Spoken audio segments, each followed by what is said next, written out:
find is interesting is we're raised to believe that America is an exceptional nation. And we hear this all the time. We are exceptional, except when it comes to slavery. Then we want to say, oh, we were just like everybody else. So it's not a big deal. Well, either you're exceptional or you're not.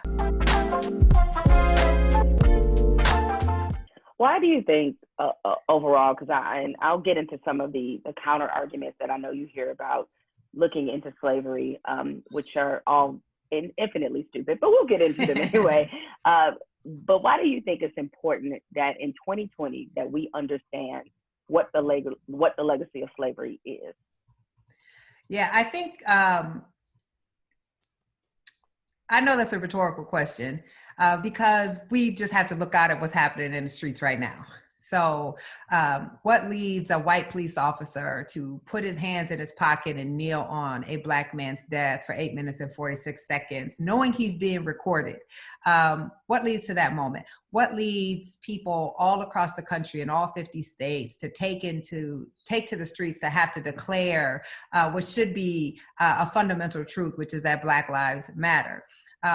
Why do we have a man in the White House right now who is retweeting supporters saying white power, and who today says that he's not going to enforce the Fair Housing Act because Black people moving to the suburbs has ruined the suburbs?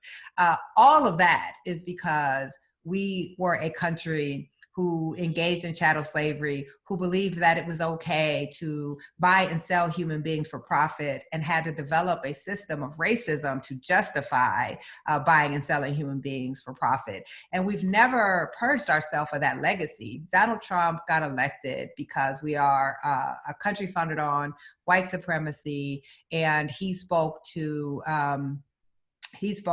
enough white Americans who were worried that they were losing their place in the racial hierarchy. So we can't understand where we are in America without understanding the racism that develops to justify slavery. It all starts there. So much about our country starts there. Yeah, you said a very key phrase about, kind of purging the original sin of slavery. Part of the reason we can't do it is the forms of slavery continue to reinvent themselves. That, we went from slavery all the way up to mass incarceration. Whole lot of stuff happened in between, of course, but it's not like when slavery ended and we had our freedom that things just went like, all right, well, slavery's over, let's go. It just continued to, reinvent itself. So I'm going to throw some really dumb arguments that I know have been thrown at you when it comes to the 1619 project, because I know that even before you did this project, you often heard these arguments. So I'm going to throw a few at them, and you can give me what is the historically accurate response so that people know. Okay, one of my favorites, one of the favorite hits.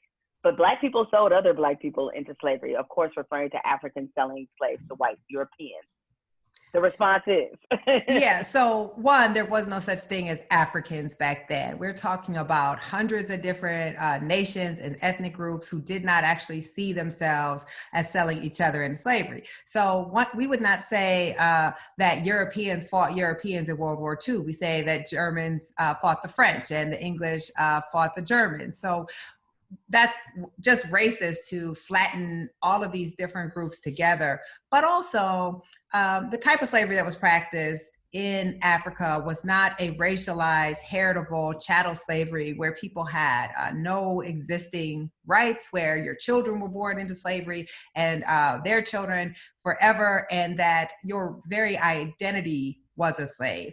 And even if it were, I don't understand how Black people somewhere else doing something wrong somehow justifies white people buying and selling human beings and breeding human beings and selling people on auction block. So what I find is interesting is we're raised to believe that America is an exceptional nation. And we hear this all the time. We are exceptional, except when it comes to slavery. Then we want to say, oh, we were just like everybody else. So it's not a big deal. Well, either you're exceptional or you're not. What makes us exceptional is of all these countries, all these ethnic groups that engaged in slavery, we were only the ever one founded on the idea of inalienable and universal God-given rights. All those other places, they never pretended everyone was equal. They weren't founded on the idea that everyone was equal and everyone was deserving of the same rights. We were. And that actually is an exceptional hypocrisy that we need to deal with. All right, another one. Jewish people had the Holocaust. They were able to recover from that.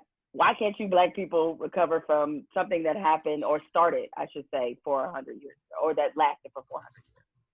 Right. So one, what was the duration of the Holocaust compared to 250 years of chattel slavery? Two, Jewish people had to leave Germany. There are hardly any Jewish people in Germany right now because it is almost impossible to be treated as full citizens in a place that tried to kill off your entire race of people. Black Americans live in the country that did this to us. There is a big difference when you are able to escape and go to a different place and start over versus when you are the oppressed minority in the country that did the oppressing. So I think that that's just a disingenuous argument, as all of these are.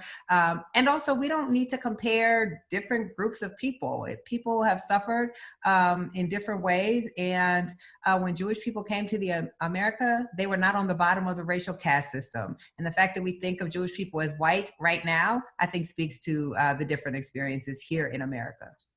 And another thing I also like to bring up to people is that when Jewish people did come to America, many of them were professionals already. So they had a trade, they were lawyers, they already had something that they were good at, that they were able to build a professional base from. And so that's a lot different than being brought here, obviously, as property and being unable to pursue any professional capacity and to actually build some level of community. And of course, Yes. maybe number one on the hit list would be, all right, I don't understand. I'm white living in 2020. What the hell does slavery have to do with me? I didn't practice it. Maybe even in some cases, I don't have a family history or legacy that is attached to slavery. Why should I bear the sins of something I didn't start, I don't believe in, yada, yada, yada? To which you say? Which I say, you didn't sign the Constitution either, but you want the protections of that mug, right? Like, you didn't sign the Declaration of Independence, but you want to sit up there and claim the Declaration. So you don't get to claim the aspects of America that glorify you, but then dismiss the ones that don't. If your family didn't engage personally in slavery, that's really irrelevant. The entire country benefited from slavery. The economy of this country was built on slavery. At the time of the Civil War, if you added up all the railroads, all the factories combined, they didn't equal the amount of money that Black bodies who were forced to labor were worth. If your ancestors were a textile worker in the Northeast, that cotton that they were spinning in those textiles was grown by enslaved people. If they were a shipbuilder, those ships were shipping products that were grown by enslaved people. So you didn't have to personally have a family that engaged in slavery to be a beneficiary, just like you didn't have to personally be a signer to the Declaration to think that those words count for you.